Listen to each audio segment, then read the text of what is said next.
Que voulons-nous vraiment? Jamais la France n'avait offert, comme aujourd'hui et peut-être malgré elle, l'opportunité à ces Français d'outre-mer, et pas seulement, de marcher vers l'égalité, d'obtenir justice après les périodes d'esclavage, de colonisation et de cette discrimination qui perdure. L'histoire de ces Français est jalonnée d'épisodes violents, de constructions identitaires nées sur le terreau du racisme. Par ces métissages ethniques et culturels, les Outre-mer sont aux avant-postes de ce que sera l'humanité, de ce qu'est déjà l'humanité.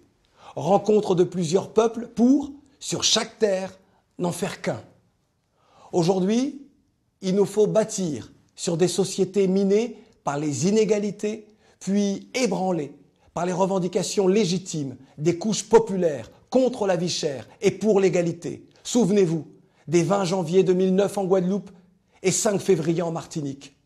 Si de tels combats ont pu être menés, c'est bien grâce à cet esprit de solidarité partagé par tant d'individus et de toutes générations.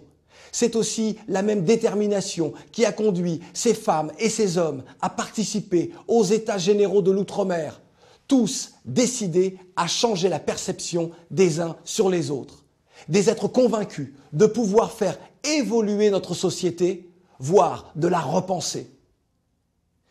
Si les défaites des uns sont les défaites de tous, les victoires des uns sont les victoires de tous. N'est-ce pas la plus belle définition du mot solidarité et les raisons d'un engagement nécessaire?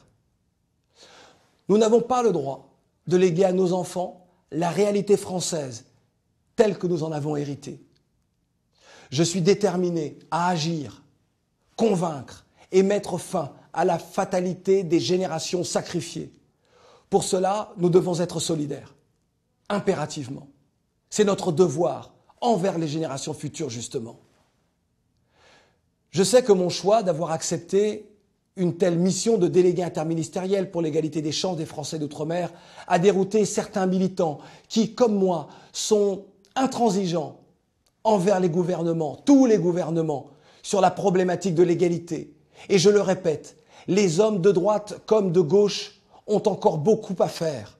Le chant du vivre ensemble sonne faux face au manque de vision des uns et l'absence de pragmatisme des autres. Cependant, chaque citoyen doit endosser sa part de responsabilité. Les militants doivent s'interroger sur leurs motivations profondes et leurs projets communs autour desquels ils invitent les populations à s'investir. C'est vrai, j'aurais pu, comme tant de mes compagnons de lutte, continuer à jeter des pierres contre les murs de la citadelle. J'ai décidé d'y entrer et d'y mener ces combats, ceux des femmes et des hommes épris de justice sociale. Quel qu'en soit le prix, il en va de nos convictions. Il est de mon devoir de me mettre même au service des causes qui nous concernent tous. Nos petites personnes ne sont rien au regard de ces enjeux. Aujourd'hui, face à mes responsabilités, je suis là pour vous le dire. Mais demain, serai-je encore présent pour vous exhorter à construire l'union?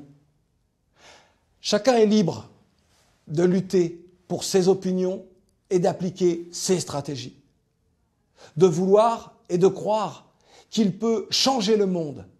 Nous pouvons tous proclamer haut et fort, avec dignité et sincérité, qu'un autre monde doit voir le jour. Oui, mais allons-nous jusqu'au bout de nos convictions?